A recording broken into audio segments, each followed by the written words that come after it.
የመልካም መጀመሪያ አንተነህ የበጎ አንደኛ ሳሙኤል ምዕራፍ 26 ላይ የዛ ምዕራፍ ርዕስ በጣም አስገረመኝ። ምን ይላል መሰላችሁ? ዳዊት ሳኦልን እንደገና ስለማለፉ ይላል። ምዕራፍ 24 ላይ ሊገለው በሚችልበት ሁኔታ በተመቻቸ ሁኔታ ሳኦልን አግኝቶት ነበረ። ታስታውሳላችሁ? ምዕራፍ 24 ላይ እና ምህረት አረገለት፣ አለፈው። የመጀመሪያ የነገ የከነገ ወዲያ ከዛም በኋላ የእድሜ ልክ ጠላቱን ነው ምህረት ያረገለት። የሚደንቀኝ ታሪክ ምዕራፍ 25 ላይ የናባል ታሪክ ደግሞ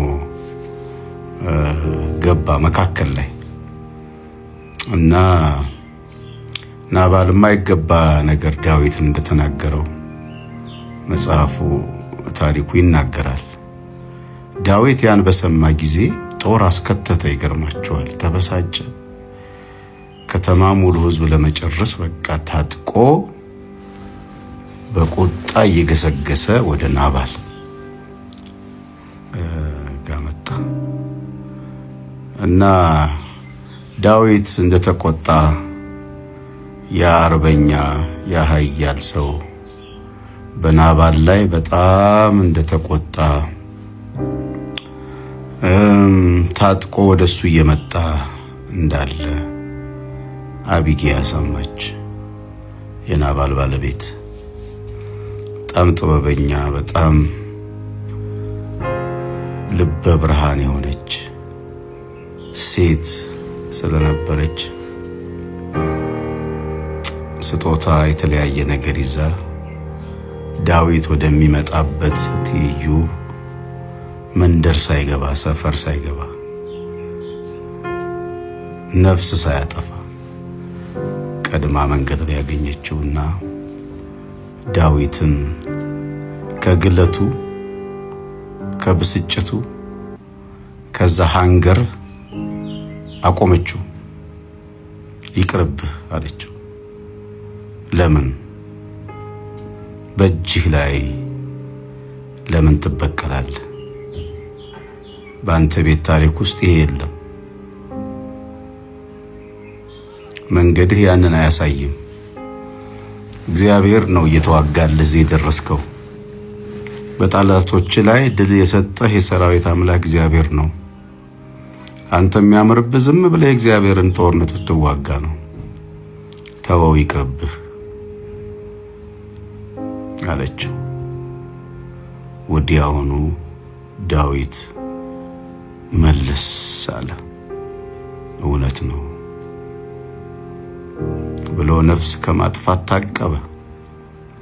በገዛ እጁ ከመበቀል ይቺ ጥበበኛ ሴት አስቆመችው። ይሄ ታሪክ እንዳበቃ ምዕራፍ 25 ላይ ነው ይሄ ታሪክ። ምዕራፍ 26 ላይ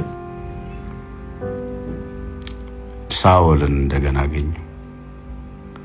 ልክ ምዕራፍ 24 ላይ የሆነው አይነት ታሪክ በተመሳሳይ ዳዊት በቀላሉ ሊያጠፋው ሊያስወግደው በሚችልበት መንገድ ሳኦልን አገኘው። ዳዊት ሳኦልን እንደገና አተረፈው፣ እንደገና ምህረት አረገለት። በጣም የሚገርመው ነገር እነኚህ 3 ምዕራፎች ሳጠና ምን አስተዋልኩ መሰላችሁ? ዳዊት ናባል እንደዛ ተናገረኝ ብሎ በቁጣ ሊገለው ሊያጠፋው እየገሰገሰ ባለበት ሰዓት አቢግያ በጥበብ ባታስቆመው ኖሮ፣ ሐሳብ ባታስቀይረው ኖሮ ምዕራፍ 25 ላይ ናባልን ቢገድል ምዕራፍ 26 ላይ ሳኦልን ቢያገኘው መግደሉ አይቀርም ነበረ ብዬ አስባለሁ።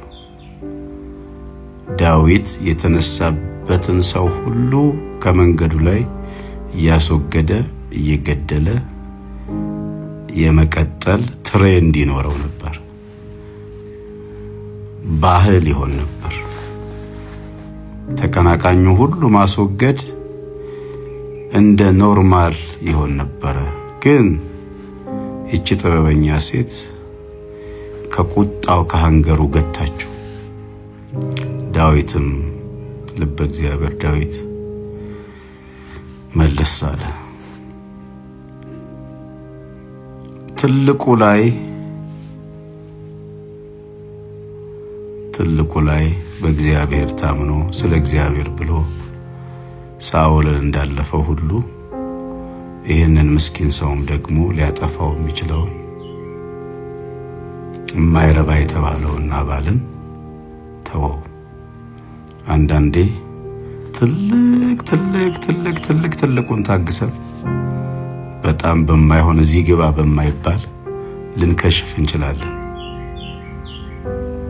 በዚህ ጊዜ የሚያነቁ ሰዎች እግዚአብሔር ይላከልን እንደ አቢግያ ተው ይቅርብህ፣ ይሄ መልማድ ይቅርብህ የሚሉ ኢየሱስ ክርስቶስ ጌታ ነው እና አንዴ ታግሰን ሁለተኛው ላይ ግን የማይሆን ነገር ያደረግን እንደገና እድል መስጠት ያልቻልን ሰዎች እግዚአብሔር አምላክ ዘመናችንን በምህረትና በርህራሄ እንዲዘጋው ደግመን ምህረት የምናደርግ ደግመን በእግዚአብሔር የምንታመን ደግመን በገዛ እጃችን የማንበቀል ደግመን ይቅር የምንል እንድንሆን እግዚአብሔር አምላክ ይርዳን።